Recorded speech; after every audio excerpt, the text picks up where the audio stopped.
패션쇼 107회 2부로 돌아왔습니다. 예, 왜? 나 이 순간이 제일 민망하더라고. 아, 그래요? 갑자기.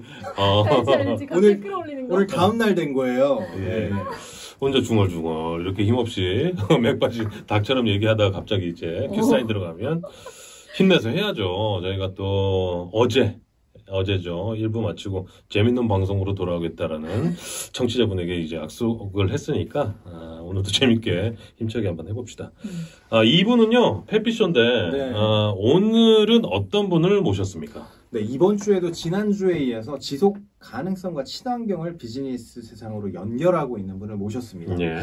지속 가능한 생산과 소비가 가능하도록 플랫폼 역할을 수행하면서 지구 환경 개선에 기여한다는 목표를 가진 아트 임팩트 송윤일 대표님을 이번 주 페피쇼 게스트로 모셨습니다. 반갑습니다. 네, 반갑습니다. 반갑습니다. 안녕하세요. 송윤일 대표님. 좀 영국 신사 느낌 좀 나지 않습니까? 아, 감사합니다. 영국 예. 날씨랑 어울리는 느낌이야. 그런 얘기 좀 들으셨어요? 저 아프리카라든지 뭐 사우디 이쪽 얘기는 좀 많이 들었는데요. 두바이 쪽 얘기 좀 많이 들었습니다. 두바이 좀 있다. 두바이. 네. 두바이 좀 있고. 쿠웨이트 뭐 이런 쪽 좀 얘기 많이 좀 들었고요. 있다. 네, 네. 모래바람 많이 부는 그쪽 나라 좀. 저희는 일부러 또 영국으로 해드린 거예요. 네, 진하게 좀 이렇게 좀 있으시고. 잘생기셔서 아무튼 저희 페피쇼에 나와주셨는데 우리 에디 형이 소개해 주셨지만 네. 지금 저 카메라 보이시죠? 카메라 네. 이제 유튜브로 보시는 분들 네. 한 250만 명 정도 되시고요. 팟캐스트로 들으신 분은 한 50만 명쯤 되시는데 그분들께 좀 인사, 셀프 소개 좀 부탁드릴게요. 네. 카메라를 보면서 얘기하면 되나요? 그럼 더 좋죠. 네. 안녕하세요. 저는 주식회사 아트임팩트 대표 송윤일이라고 합니다. 저희 회사는 앞서 소개시켜 주신 것처럼 지속가능한 패션을 더 세련되게 추구하고자 노력을 하고 있고요. 저희 친환경 패션 브랜드 블루오브라는 브랜드를 운영을 하면서 버려지는 페트병 녹여서 가방도 만들고요. 버려지는 가죽을 갈아서 지갑도 만들고 바다에서 건져 올린 폐 어망을 녹여서 폐 그물을 녹여서 수영복도 이런 만드는 활동을 하고 있습니다.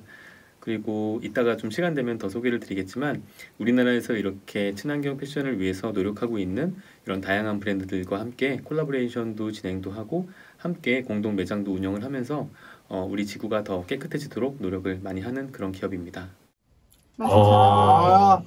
깜짝 놀랐어요, 저 잘한다, 지금. 잘한다. 예. 아니, 우리한테 이런 게스트가 있었나?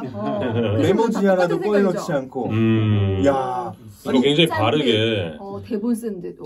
설명을 잘 해주셨어요. 야. 지속가능 패션을 네. 추구하는 네, 맞습니다. 아트 임팩트를 운영하고 계시는 경영하고 계시는 이제 송 대표님 모셨는데 네. 이 친환경 제품, 친환경 브랜드는 사실 저희가 지난주에 그 뭐였죠? 메이크디? 네, 왜 예. 아니, PPL 후원사도 기억을 못하고 말이야. 아니, 예. 금붕어라 그래.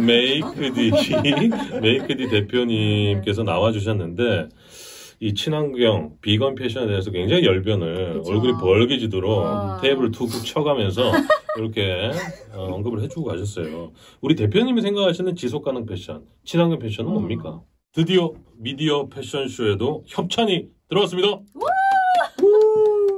요 제품이고요. 네. 예, 지난주 페피쇼에 출연해서 비건 패션과 지속가능 패션의 차이에 대해 혼신의 힘을 정말 다해서 설명해 주셨던 메이크디 이민정 대표님께서 패션쇼의 무궁한 발전을 기원하며 메이크디의 클러치백을 협찬을 해 주셨습니다. 네, 지금 보고 계시는 건데 이게 런치백 캡터스거든요. 네. 캡터스가 선인장을 의미하잖아요. 그 정말 선인장에서 뽑아낸 가죽으로 만든 거예요. 그걸로 이렇게 가죽 느낌을 내서 만든 거고 이게 빵을 담는 종이 봉투를 우리가 런치백이라고 하는데 거기서 영감을 받아서 이렇게 유니크한 디자인의 클러치로 예. 네, 탄생을 시킨 거고요. 아니면 유튜브 TV 패션쇼에서 구독을 하신 후에 인증 사진을 메일이나 팟빵 또는 유튜브 댓글 역시 통해서 뭔가 해야 되는 남겨주시면 거죠. 네, 되고요. 기존의 회원분들은 어떻게 하시냐? 공유나 친구 추가 또 인증 사진이나 뭐 이렇게 남겨주시면 저희가 요 총 10분에게 추첨해서 드리도록 하겠습니다. 네,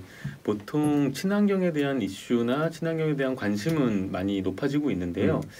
어떤 것이 친환경인지에 대해서 한번 잘 생각을 해보면 좋을 것 같아요. 보통 우리가 뭐 마트에 가서 뭐 유기농 계란을 산다라든지 우유를 살 때는 내가 좀 더 건강해질 수 있고 우리 가족이 건강해질 수 있는 친환경 제품을 고르잖아요. 그렇죠. 근데 잘 생각해 보면 걔는 친환경이 아니고 친가족 뭐 이렇게 생각하면 되고 환경을 위한 결정일까를 생각하면 또 아닐 수가 있는 거거든요. 나의 소비가 좀 번거로울 수 있는 나의 라이프 스타일이 좀 더 번거로워질 수는 있더라도 환경을 위해서 내가 소비를 하고 그 번거로움을 좀 참겠다라는 것이 친환경이거든요. 그래서 유기농을 제품을 선택을 하더라도 사실 왠지 유기농 사면 좀 깨끗할 것 같고 내가 먹었을 때 건강할 것 같다라는 느낌 외에도 사실 유기농이 갖고 있는 가치에 대해서 제대로 알고 구입을 하시는 분들이 저는 더 많아졌으면 좋겠어요. 예를 들어서 저희 이 계신 분 중에 혹시 무농약과 유기농의 차이가 뭔지 혹시 아시나요? 저 비슷하게 아는데 아는 분 있어요? 얘기하세요. 나 비슷한 것만 알아요. 왜냐면 농약을 아예 쓰지 않거나 이렇게 키웠을 때랑 쓰다가 일정 기간 뭐 2주라든지 쓰지 않은 그런 차이가 있어요. 그죠? 예, 많이 알고 계시네요. 야, 다행이다, 다행이다. 사람이야. 다행이다. 네. 배우셨네요. 배우신 분. 네, 배우신 분이세요. 보통 저농약과 무농약은 차이를 아실 거예요. 농약을 아예 안 쓰냐, 조금 쓰느냐인데 무농약과 유기농의 차이를 모르시는 분들은 많이 있으세요. 예를 들어 상추를 기른다. 상추를 기를 때 농약을 하나도 안 쓰면 무농약인데요. 상추를 기를 때 그 땅에 3년간 농약을 쓰지 않았던 땅에서 이 상추를 기렀을 때 그 상추는 잔존 농약도 없어질 것이고 뭐 물론 먹었을 때 몸에도 좋겠죠. 네. 하지만 그만큼 3년간 농약을 쓰지 않았기 때문에 땅도 건강해질 수 있는 것이고 지구도 병들지 않을 수 있기 때문에 그래서 유기농 제품을 우리가 많이 구입을 해야지만 지구도 더 깨끗해지는 거거든요.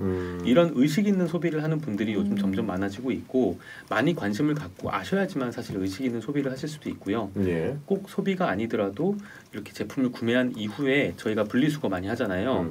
사실 우리가 물병 이런 500ml짜리 물병을 먹고 나서 페트병을 분리수거를 할 때 우리가 버리는 페트병 5개 중에 4개는 사실은 분리수거가 되지 않고 버려져요.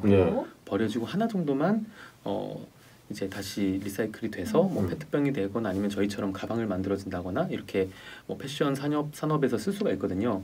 그 이유가 뭐냐면 페트병이 다시 리사이클 되려면 깨끗한 상태에서 이게 녹여져야지만 불순물이 없어야지만 다시 깨끗하게 될 수가 있는데 우리가 페트병 넣으면서 그 안에다가 뭐 쓰레기를 담아서 넣는다든지 담배꽁초를 넣는다든지 또는 심지어 페트병을 아예 만들 때 자체에 이 택을 본드를 붙여가지고 얘를 떼더라도 본드가 남아있으면 이게 나중에 불순물이 되는 거거든요. 그것도 사용을 못합니까? 네, 맞습니다. 우리나라에서 시중에서 만날 수 있는 리사이클 폴리에스터 제품의 많은 부분은 일본산 페트를 쓰고 있어요. 네, 우리나라에도 페트병이 많이 버려지고 있잖아요. 근데 우리나라는 페트병이 아예 만들어질 때부터 본드를 사용해서 만들어진 제품도 있고 그리고 또 중요한 게 이 뚜껑이나 이런 부분이 섞여 있으면 또 재활용이 안 되기 때문에 뚜껑도 이렇게 돌려서 따로 버려야 되고 이 라벨도 제거를 해서 버려야 되죠. 요즘에 나오는 뭐 브랜드에서는 그래서 아예 택 없이 그냥 눌러가지고 브랜드를 하기도 하고 일본 같은 경우에는 예전부터 이렇게 똑똑똑똑 떼면은 딱 라벨이 딱 제거가 되게끔 해서 아예 소비자분들이 분리수거를 할 때 뚜껑도 따로 떼서 버리시고 라벨로 따로 버려서 이 분리수거 하는 부분 중에서 재활용률이 되게 높은데 우리나라는 그렇지 않거든요. 그걸 바꿔야 돼요.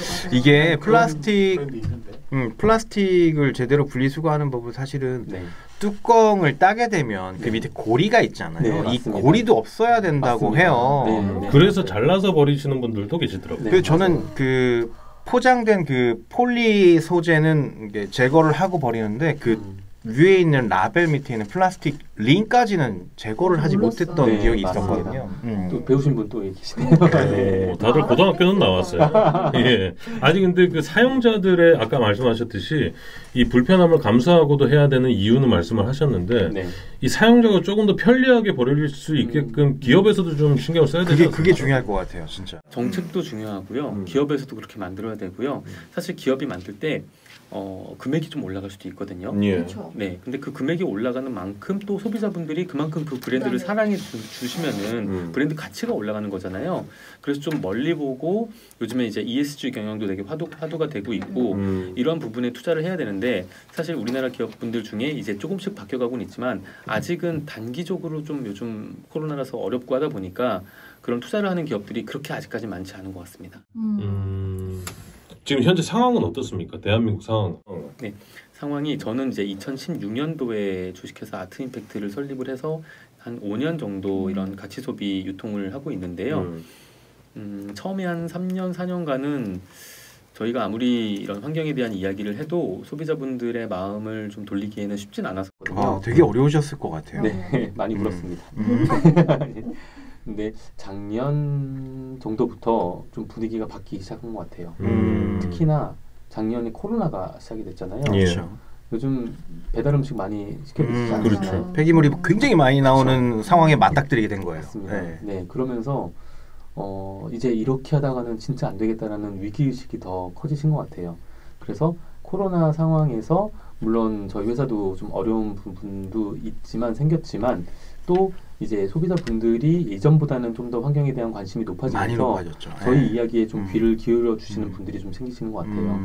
그래서 저희는 이제 뭐 오프라인에서 팝업 스토어도 하고 고객분들을 직접 만날 기회가 많이 있거든요. 달라지는 게 좀 많이 느껴집니다. 그게 코로나 전후로 조금 이제 변화된 모습이 네, 체감할 수 있을 정도. 맞습니다. 대표님이 친환경 비즈니스를 접목해서 이걸 비즈니스로 메이킹하게 된 계기가 있으신가? 있습니다. 좀 그게 좀 궁금해요. 네. 우선 그렇게 되려면 저희 회사 이름이 일단 아트 임팩트잖아요. 네, 아트 임팩트. 예. 그린 임팩트도 아니고 환경 임팩트도 맞아, 아닌데 아트 임팩트인데 왜 친환경 사업을 하고 있는지에 대해서 좀 먼저 말씀을 드리면 좋을 것 같아요. 저는 전공은 건축을 했거든요. 건축이요? 건축 좀 우리 어울리네요. 건축의 그 아트 친환경 소재로 건축도 가능한가? 가능은 하지만 원래 저는 건축을 전공하고 건설회사에서만 한 8년 정도 사회생활을 했었습니다. 그러다가 이제 이런 사회 현상이나 사회 문제에도 좀 관심도 좀 가지면서 사회적 기업으로서 좀 창업을 시작을 했거든요. 그래서 무언가 이런 사회에 관심을 가지고 목소리를 내고 뭔가 이 사회를 좀 바꿔보고 싶은 창작가분들을 저는 응원하는 마음에서 아티스트 분들, 디자이너 분들이 본인의 아트웍이나 제품이나 디자인으로서 이렇게 메시지가 담긴 제품을 하시는 분들을 저는 좀 되게 응원하고 싶었어요. 네네네. 네, 눈으로 딱 봤을 때 이쁜 제품도 있지만 사실 알고 보면 그 이름이라든지 그 스토리가 디테일에 스토리가 네. 담긴 제품들이 전 너무 좋았거든요. 네네. 그래서 그러한 제품들을 만날 수 있는 공간을 만들고 싶었고 감동을 줄 수 있는 공간을 만들고 싶었습니다. 플랫폼을 만들었구나. 네, 맞습니다. 그래서 아트 임팩트의 시작은 편집 매장이었어요. 사실은 편집 매장이자 갤러리 같은 느낌의 편집 매장이었거든요. 보통 공간에 갤러리에 가면은 큐레이터들이 이제 작가에 대한 소개를 하고 작품에 대한 소개를 하고 이제 이 공간에 대한 소개를 하고 하잖아요. 저희도 저희 매장에 오시는 분들이 각각 브랜드마다 또는 각각 제품들마다 이 스토리가 담겨 있기 때문에 어떠한 취지로 이런 제품들을 만들었는지, 예를 들어서 뭐 장애인 분들이 만드신 제품이 있는데 네네. 이런 제품들을 뭐 그런 경우도 있었어요. 이 회사의 이 사장님이 그 직원분 중에 한 분인 어머니인 거예요. 네. 그래서 어머니가 내 아들이 장애이고 이렇게 장애로 힘들어하는 다른 가족들도 있을 거를 생각을 해서 이 친구들이 낮에 나와서 일을 할 수 있으면 이 가족들이 얼마나 더 인생이 그쵸. 편해질 수 있을까를 네, 생각을 네, 해서 네. 이분들이 할 수 있는 일들을 계속 생각하다 보니까 뭐 비누를 만들 수도 있고 쿠키를 만들 수도 있다라는 부분으로 해서 나온 비누도 있고 쿠키도 있고 하거든요. 맞아요. 근데 그런 부분의 이야기를 들었을 때 아 맞아 우리 사회에 이런 분들도 있고 우리가 같이 살아가고 있지라는 거를 느낄 수 있고 그걸 통해서 구매를 했을 때 그분들한테 도움을 줄 수 있는 그런 공간을 좀 만들고 싶었습니다. 그래서 20평이라는 공간 내에 이런 좋은 이야기와 스토리가 담겨 있는 공간을 처음에는 시작을 했고요. 그렇게 좋은 제품들이 모이다 보니까 그 중에는 이런 뭐 어르신분들의 일자리 문제라든지 또는 이제 지구 저편에 있는 공정무역에 대한 문제라든지 다양한 이야기가 있었는데 저는 환경에 대한 제품들이 처음부터 많지는 않았거든요. 예. 근데 환경에 대한 부분들에 점점 관심이 가더라고요. 왜냐면 그때 제가 이제 딸을 이제 태어나서 딸을 키우면서 이 딸이 되게 어렸어요. 갓난애기였었어요. 예. 그러면서 딸이 이제 한 살 한 살 먹어가면서 저도 이제 기저귀도 막 엄청 나오고 하는 걸 보면서 쓰레기도 나오는 걸 보면서 아 우리 딸이 살아갈 미래가 되게 걱정이 된다는 생각이 많이 들었거든요. 그래서 여러 가지 가치들 중에서 환경에 대한 부분이 저는 더 관심이 좀 갔었었고 나도 이러한 환경 문제에 좀 더 적극적으로 좀 참여를 하고 싶다라는 생각으로 이제 이러한 환경 브랜드들을 모아서 더 이 브랜드들이 성장할 수 있는 모델을 만들고 싶다라고 생각이 되어서 저희도 이제 친환경 브랜드를 런칭을 했고 이런 브랜드들과 지금까지도 이런 활동을 하고 있습니다. 그게 그러면 2016년 네. 런칭 시점이 네. 16년이고 그 전에 네. 그러면은 뭐 그 장애인들 네. 공정무역 네. 뭐 이런 사업들을 좀 작게 하신 거고 16년에 시작이 되어서 한 18년 정도 한 3년, 2년 반, 3년 정도는 이제 이런 사회적 기업이나 이런 소셜 벤처라고 불리우는 이런 가치 소비 브랜드들을 유통을 했고요. 블루 오브라고 하는 친환경 브랜드가 시작된 것은 2019년입니다. 2019년이군요. 네네. 회사에서 이제 일을 하다 보면 그 아트웍이 필요할 때가 있어요.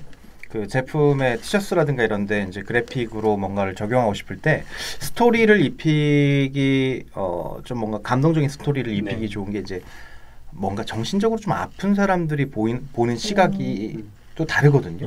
그 병명이 제가 지금 잠깐 기억이 안 나는데 천재적인 그림 감각을 자폐. 천재적인 그림 감각을 갖고 있어요. 우리가 보는 사물하고 완벽히 다른 차원의 시각으로 아트웍을 만들어내요. 예. 이걸 가지고 옷에 반영하고 뭐 굿즈에 반영해서 뭔가 비즈니스를 해보고 싶었는데 그게 성사는 되지 않았지만 되게 안타까웠어요. 왜냐하면 그분들이 진짜 원하는 게 뭐냐면 소원이 뭐냐면 회사에 가는 거예요. 쉬지. 그래서 어떻게든 인턴 사원으로 뭔가 해보고 싶었지만 안 된 기억이 이화여대 앞에 있는 회사가 생각이 납니다. 예. 이화여대 앞에? 스페셜 아트라고 해서요. 그런 이화여대 교수님이 그런 자폐 아티스트 분들을 모아서 이런 굿즈도 만들고 이제 유통을 하는 맞는 것 같은데요? 네.